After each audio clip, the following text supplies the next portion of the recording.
2015. I want to welcome you to world-renowned motivational speaker, speech coach, and best-selling author, Les Brown's Monday Night Motivation, featuring Les Brown and the Platinum Speakers, Voices of Hope. For those of you that have joined us before, and to the first-time listeners, this is your place for motivation, inspiration, and empowerment. I am Anita Hicks, your host, peak performance, strategist, life coach. I want to thank you so much for investing in yourself and joining us tonight. And also on the line, we have three other guests that are going to be joining us. Dr. Stacey N.C. Grant, and you hear this voice every week. Dr. Ruben West, and Platinum Speak, which all of us are Platinum speakers, and my Platinum brother, Dwight Pleasure. How are you, everyone? How's everybody doing this evening? Fantastic. I'm great, Anita. So just checking in to make sure everybody's there. I can see that you're out there. I just want to make sure everyone is there. So we have a special present. Well, actually, tonight what we're going to talk to you about is two of our Platinum speakers, T. Wayne, who was called T. Wayne the Builder, and Dr.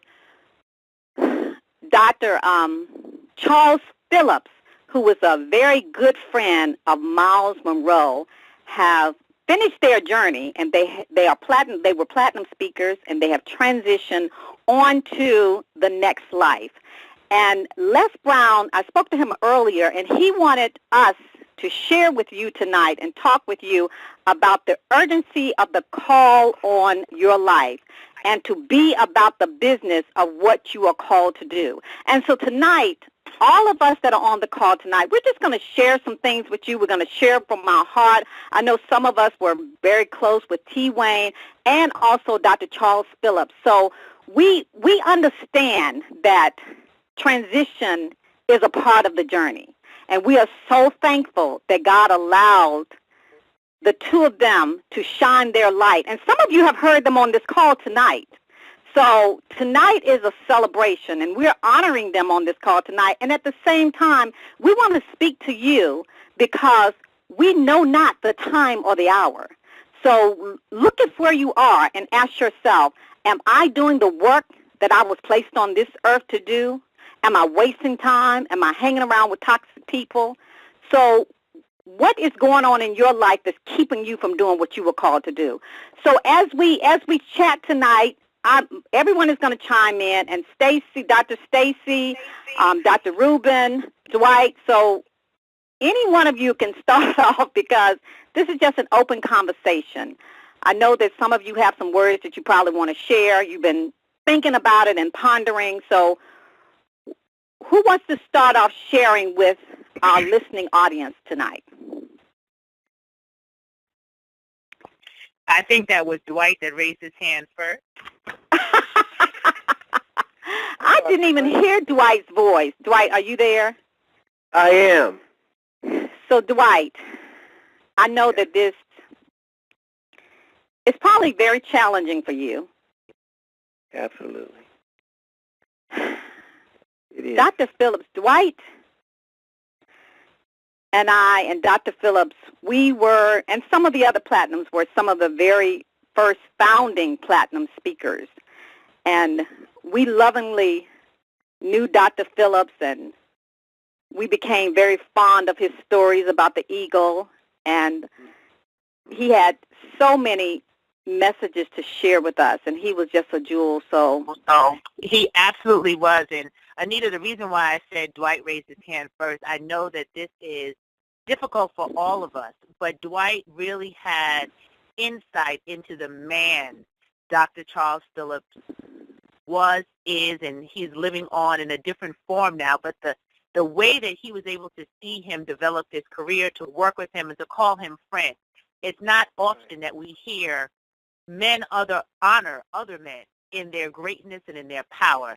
So, my brother, if you are ready to share that, I think your words and your honoring of the spirit of Dr. Charles Phillips is a great way for us to start tonight's conversation. Absolutely. Thank you so much. And it's such a blessing and a privilege to be on the call tonight. and to be a part of this conversation around our brothers and some other things that we're going to be talking about tonight. I knew both of them, T. Wayne Gatewood. Didn't know him as well as I knew Dr. Phillips, but of course, all the engagement I had with T. Wayne was always of very positive nature. And I think when you look at both of these individuals, we know them as men that recognize their purpose on the planet and were about doing some things to accomplish that purpose in terms of living full and dying empty. But as Anita said, Dr. Phillips and I go way back, probably over 10 years in terms of our connection with Les Brown. And we came together at one of the workshops, and one of the things that we both had in common is that both of us had kind of been a part of the Christian community for a number of years before showing up and being mentored by Les Brown. And the thing that we would kind of come there for, and we would kind of look at each other and say, what are we doing here? But the blessing is that he had a desire to go beyond the walls of the church, and so did I, with whatever message and whatever purpose that we had to accomplish. And so that was an immediate connector for both of us. So we came to many, many workshops. We spent hours upon hours being mentored and even appearing on the stage with Les Brown. And I had a lot of intimate and close moments with Dr. Phillips, because when we go to trainings, we'd always make sure we'd eat 2 or 3 times together and sit in fellowship and talk. And Dr. Phillips was a caring person. He was kind of introverted in a sense, but when you got up close and personal with him, he would share a lot of things with you. And I just remember us going to Orlando, and Anita, you remember those workshops out there, and we'd end a full day of training, and I just can see us walking down, headed, looking for some restaurant to go to, and just walking along, talking, enjoying each other's presence. And I think those are the kinds of moments that are frozen in my mind that really caused me to esteem Dr. Phillips very highly. And in the interest of time, I'll simply say Dr. Phillips had a way of, at the end of a talk, I mean, he was instant in, season and out. When you call on him, he'd jump up and bam, there he goes. And he would always end his speeches, or primarily all of his speeches, he would end them with the reality that we're faced with today about his life. He would always look to us at the end, and when he was getting ready to sit down, he would say, "My time is up, and I thank you for yours." And when I think about that, that really touches me on a deep degree, because basically he was prophetically saying something that would one day be absolutely and positively true. His season down here on this planet is up. But he looks back on that season and thanks us for the time that we shared with him while he was on this journey. Thank you. Absolutely. Powerful, Wow. powerful. That was very, very powerful. So Dwight, you talked about how when we had those many late night sessions with Les, and we had those trainings, and it was really a very intimate time where we all really got to know each other. I knew Dr. Phillips, but I didn't know him as well as you. But he always showed up. He always showed up fully present. So I will remember him, and I will remember his energy, his love, and he was a very humble man. So I'm just thankful. So Dr. Stacy or Ruben? Yes, I just want to chime in right now. Dwight, as you said that and you shared that, I just remember him ending like that and us spending time together doing one of the marathon telecasts. And he brought his beautiful wife with him, and he was giving his presentation, and just the energy, you know, as you listen to this call, and people call in every single Monday wanting to connect with Les Brown and the Platinum Speakers and the words that are giving them life. I mean, Dr. Ruben West, he's on the line tonight. He's going to talk soon. But we heard from Ben in Israel, who is dealing with physical challenge, with fighting Crohn's, and understanding that when he logs on to the call from Israel at 4 a.m. in the morning, that it's like medication to him. And that's how Dr. Phillips used to present his talks and his words that you would feel it. I still love and will always sing, I believe I can fly, because that was what he did. It was a part of his signature when he talked about the eagle and he talked about the power and what we can do when we believe that. That kind of authentic energy, his passion for the work, his belief in the greatness of people. His wife, I want to honor Cheryl tonight because as she is grieving, and this is a difficult time, she was a true partner in the work. She held his hand. She is a minister, doctor in her own right, but they were a partnership together. And now she has a guardian angel that is going to be carrying her through, that's going to be holding her up as we honor the work. And the work lives on in the people's lives that he touched. So those that are listening, it's not just about getting on Les Brown's Motivational Monday Night Call.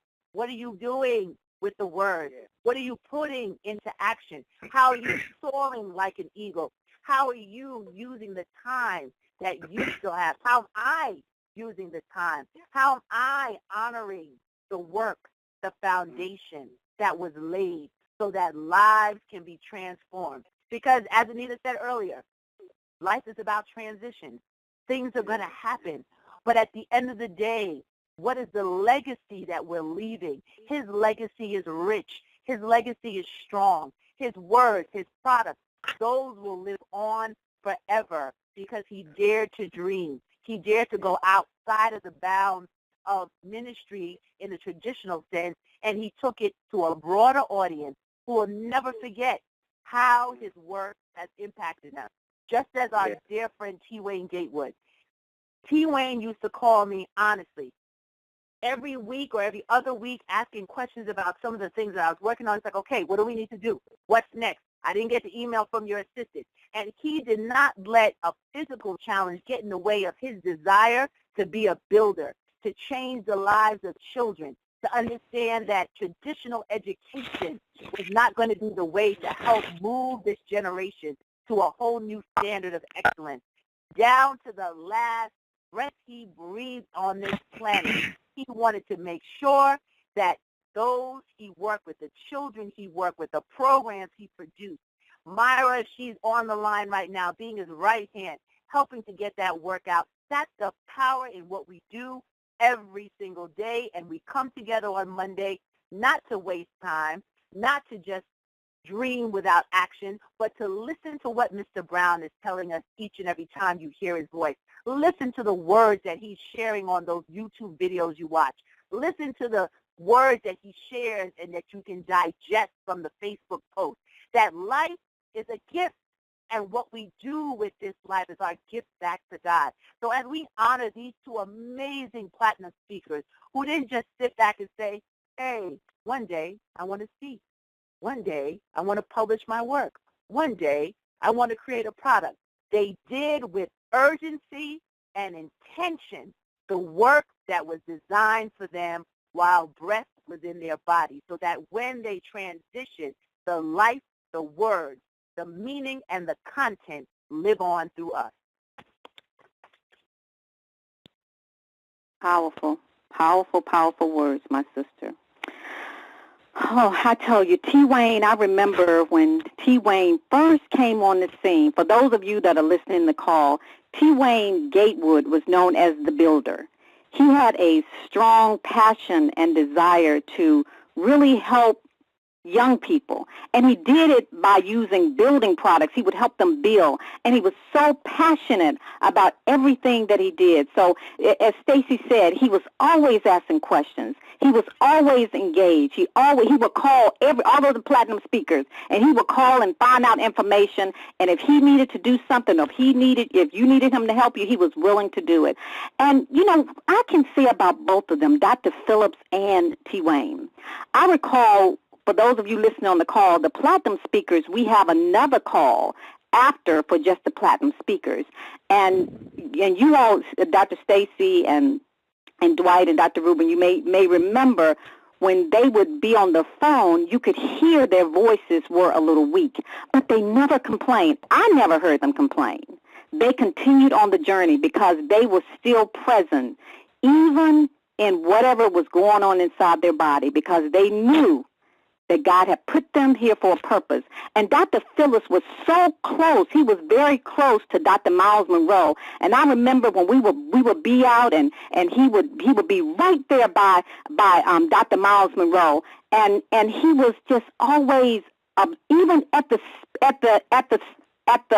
level that he was always learning and open. And the same thing about T. Wayne. For those of you that are listening on the phone, you never arrive. You never arrive.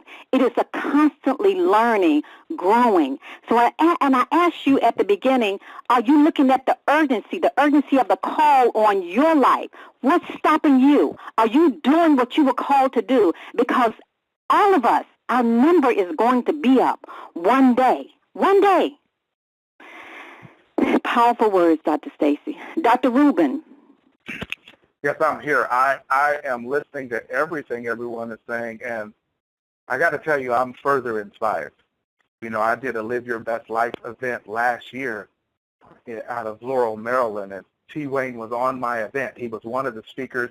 He was eager to participate and eager to help. As a matter of fact, I just did a youth summit over in Flint, Michigan, and I told T. Wayne about it. And what we were planning to do was next year when I went back, he was going to be a part of that. And he, like you said, they called him the builder because he would bring his trailer, all the tools, everything they needed, and he would help the children learn that they could construct things and do things with their hands and give them skills that they never thought they could have. They had. And so as I hear you guys talk, I'm inspired because I realize that this work is not done, and we only have so much time. As a matter of fact, I got to tell you, my daughter just got a job as a lifeguard, and this is really impressive to me because she always wanted to swim. And so we got her in swimming lessons. She swims for her high school now, and then she went out and got a job doing what she loved. And so I called her just yesterday, and I just wanted to talk to her, and I said, "Hun, are you leaving the swimming pool?" She said, "Yes." I said, "How is work?" And you know what she said? What I'm doing is great, but it's hard for me to call it work, Dad. Wow. Because I'm doing something that I love. And see, what I know about T. Wayne, what I know about Dr. Phillips is they were doing something that they loved. That's how they showed up on the call with weak voices. That's how they kept going back again and again. That's how they stayed focused on the mission, because they were doing something that they loved. But let me tell you what else my daughter told me. She said, "You know what really shocked me, Dad?" I said, "What's that?" She said, "There's so many people that come to the swimming pool that want swimming lessons. They want to swim, but they won't get in the water.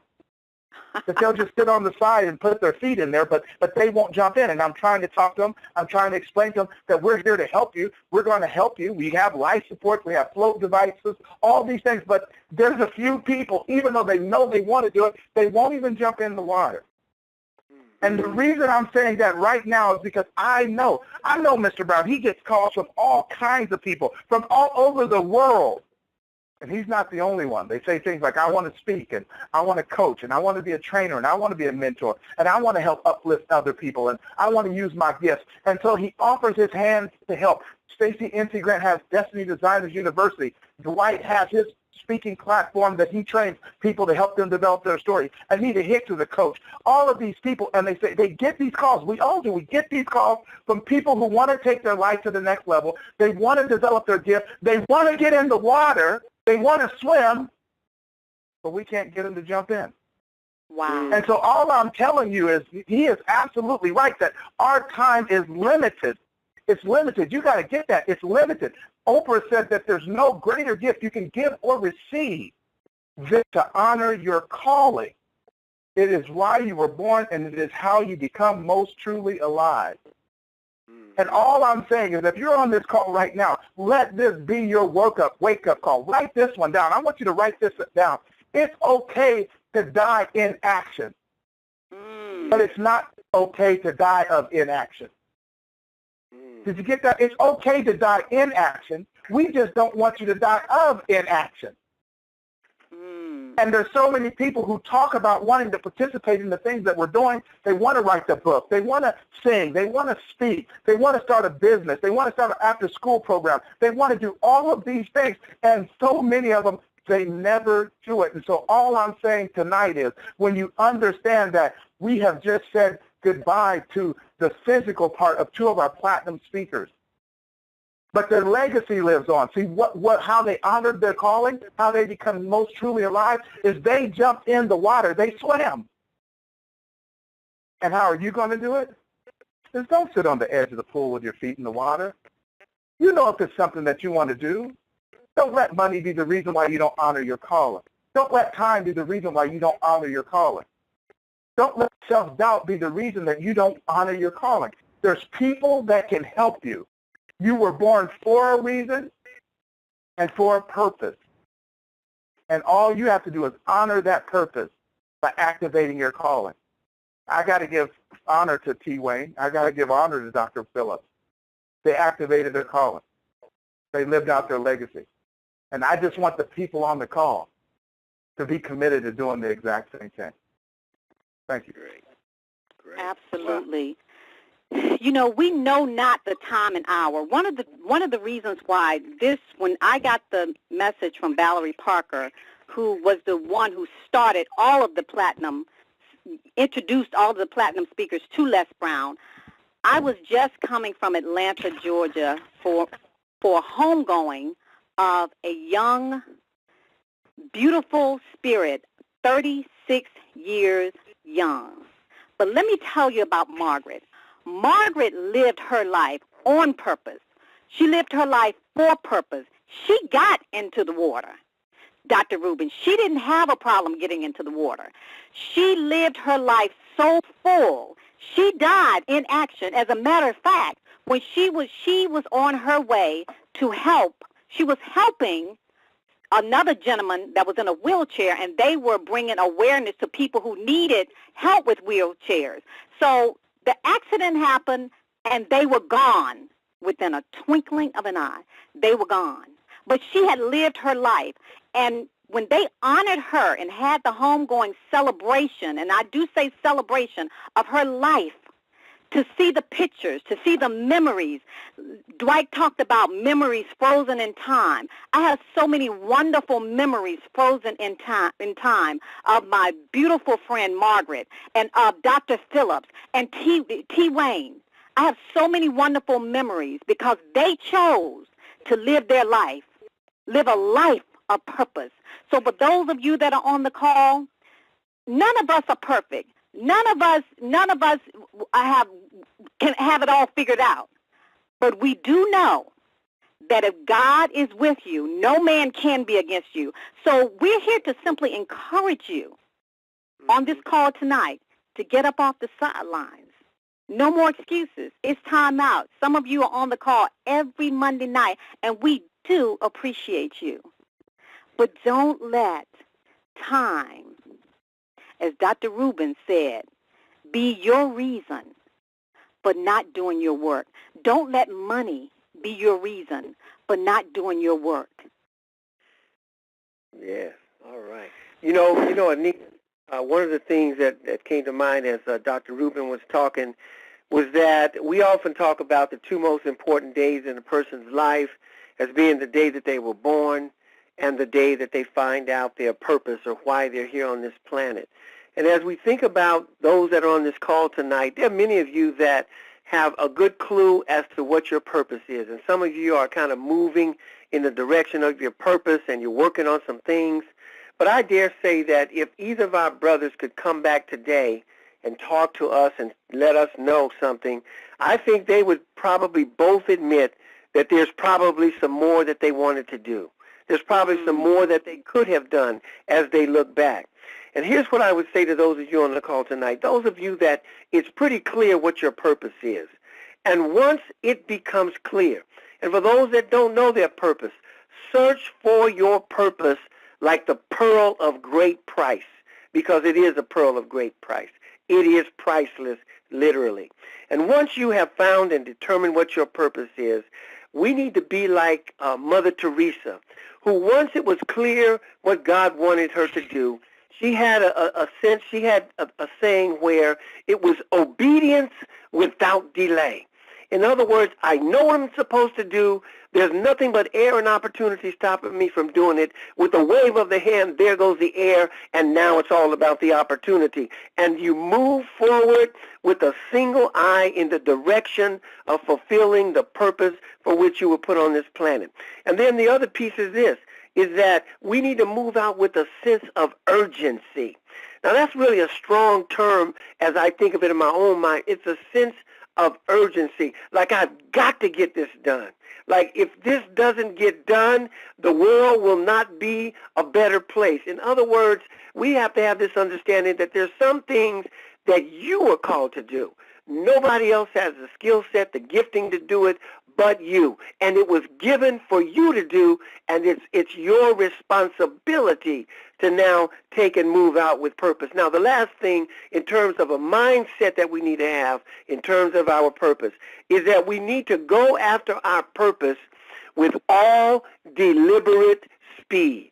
Now, that's an intentional thing right up in there. With all deliberate speed. In other words, you know what you have to do. You're going after it with everything in you, really spadazo to bust the gut on the inside, doing what it is you're supposed to do. And you do that with all deliberate speed.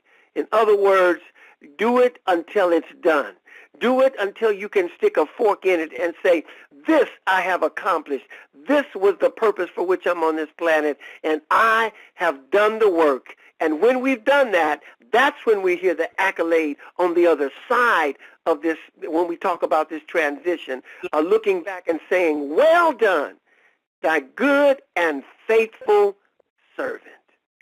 Mm-hmm. Absolutely. I love that. I love what everyone has said as we share, as the words go up. It's like a sweet savor in honoring the life and the action that was taken. This is what we do. This is why we do what we do, why we connect with these wonderful voices on the line each and every week, because we understand the urgency of now.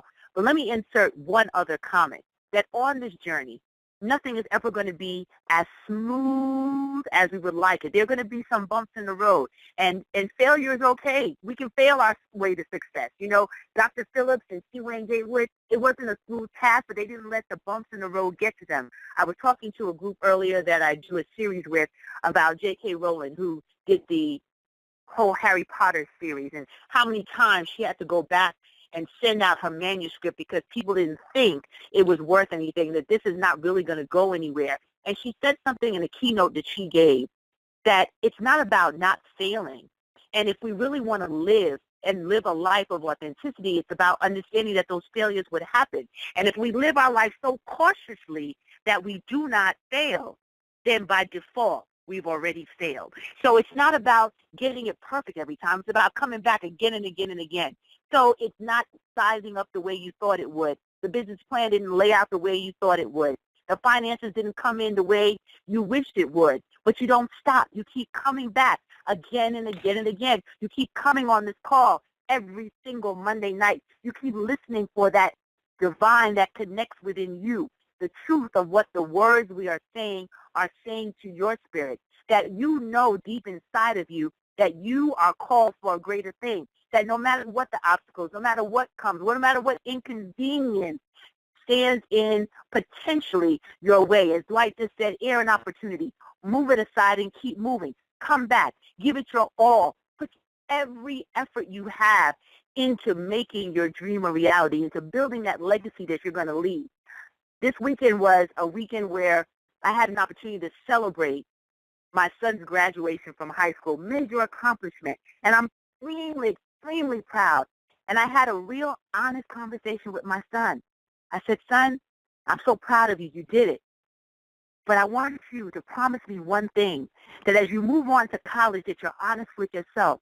Because while you did good, did you really give it your all? Did you apply everything that you could have to go to that next level? And he looked at me and he said, Ma, I know I could have probably done a little bit more. And there were moments where I wasn't as confident in myself. But, Mommy, I'm telling you, when I hit my college campus, it's a new day, because I now know that I can't waste time. I now know that I have the ability. I now know that everything you and Dad have been telling me all these years, now I understand what you're saying, and I don't have time to waste. Oh, my goodness, what a gift. A gift to hear a child tap into the urgency of now.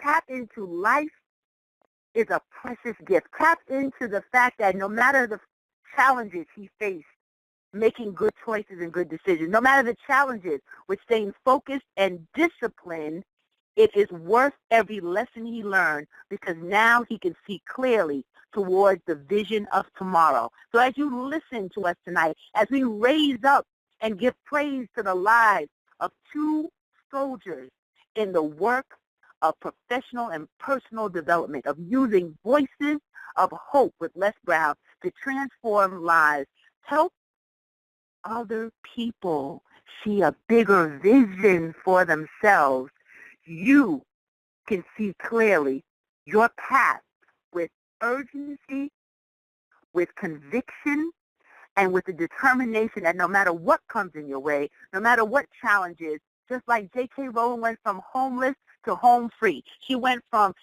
shopping around a manuscript to now having a series and more work than she could have ever imagined because she didn't stop. What if she had stopped when the first person denied her? What if she had stopped when the second person denied? What if she had stopped when people laughed and said, do you really think a book about Hogwarts is going to go anywhere? Do you think that anybody's going to pick up and read this? This is crazy. You're living in a fantasy. You need to go get a real job. You need to go do something productive with your life.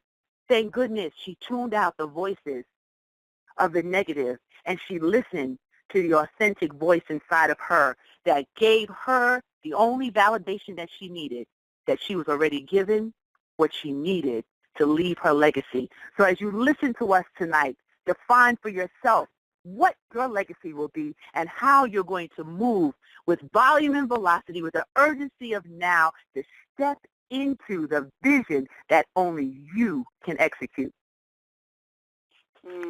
That's excellent. That's excellent. I would like to say one more thing as the people are listening to this call. It was interesting for me being on this call because I remember when I first reached out to Les Brown and I told him I wanted to speak, and he said that he was going to be in New York. He said, I'm going to be in New York, you come up here. And I flew up to New York, and I remember seeing Les there and Dr. Julie and Vince Torrent and Stacey N.T. Grant, and I saw those individuals speaking. I was sitting in the chair, and I was just amazed. I was blown away. I said, one day I want to be able to speak like that. One day I'd like to share the stage with any one of those individuals. Pick one. I would like to be there one day.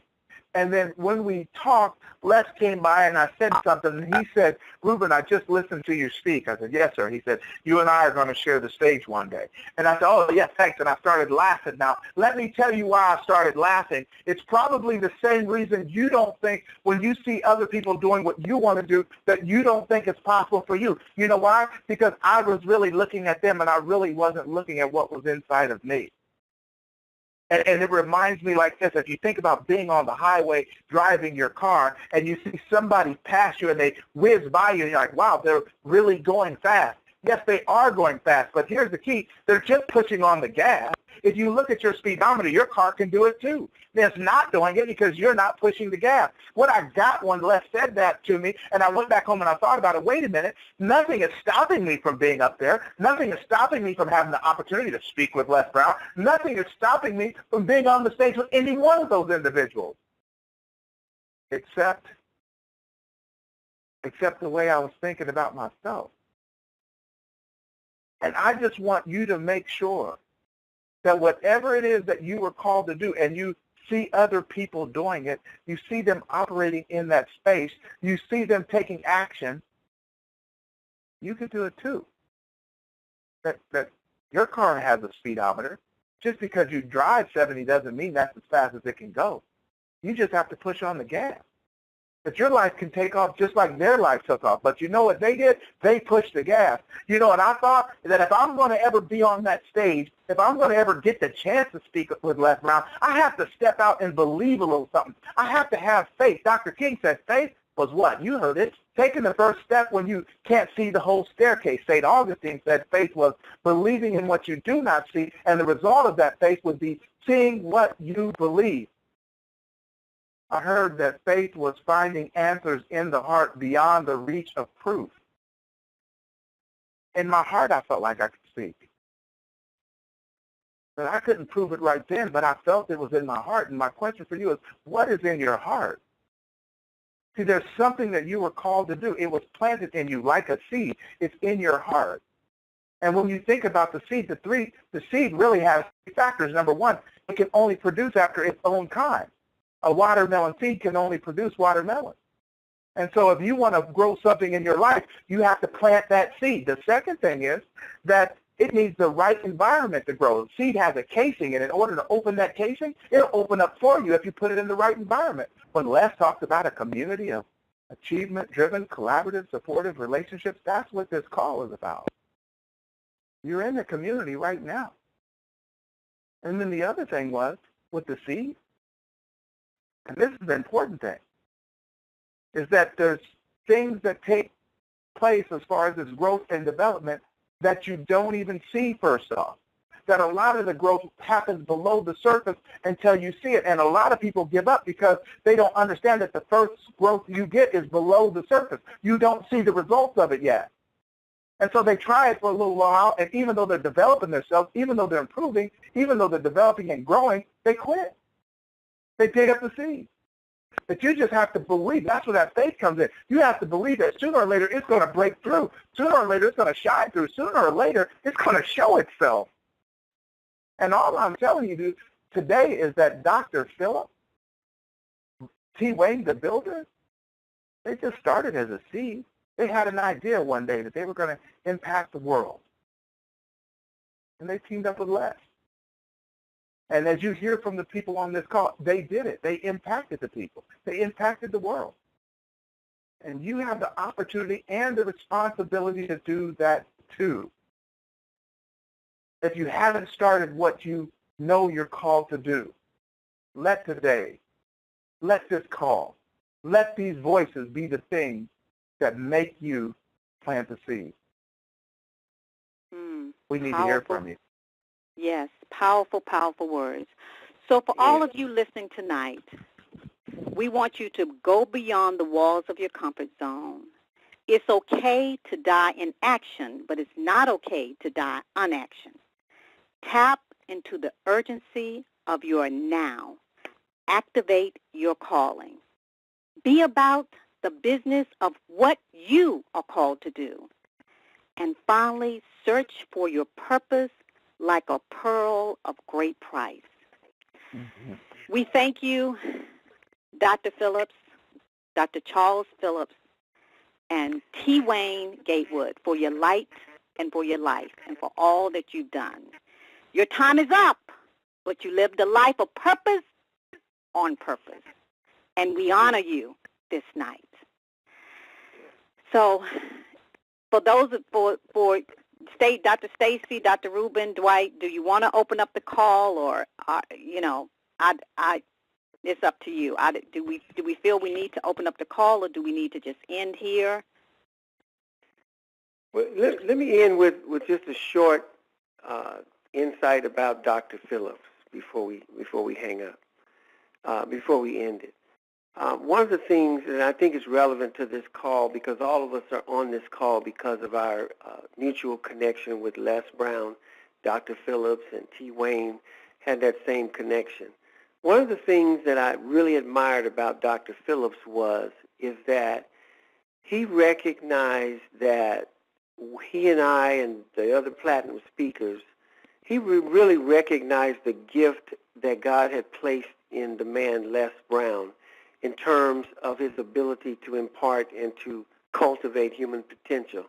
And he always had respect for Les Brown, even though he may have been, experienced some things and been some places.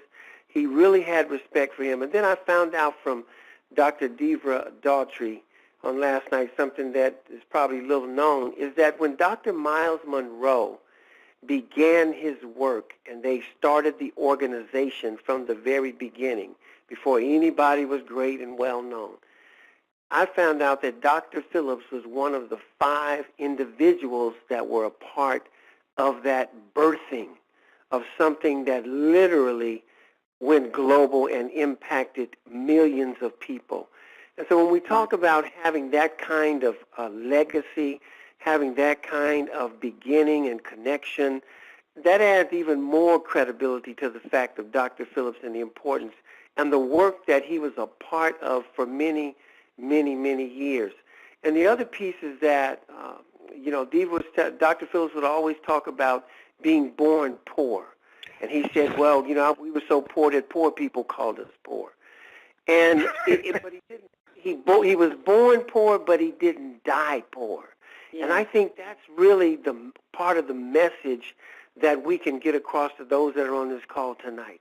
It's not your fault, as this guy named E.J. Pardo said, it's not your fault if you were born poor, but it is your fault if you die poor. And I'm not just talking about money. I'm talking about significance. And I think that's one of the things that I admire Dr. Phillips for. He may have been born poor, but as we sit on this call tonight, we can all agree the man died very, very wealthy. Yes, he did. Yes, he did. Thank you so much, Dwight. Thank you so much, Dr. Stacy, Dr. Rubin, for sharing with us tonight. Callers, we want you to connect with us on Les Brown Platinum Speakers Network. You can go to lesbrownplatinumspeakersnetwork.com or lbpsn.com, and also connect with Les Brown on his website at lesbrown.com and on Facebook at brown.les. I have no more words. So good night, everyone. Thank you so much for joining us. And as I always remind you, never, ever give up on your dreams, because the world awaits your light, your authentic gift.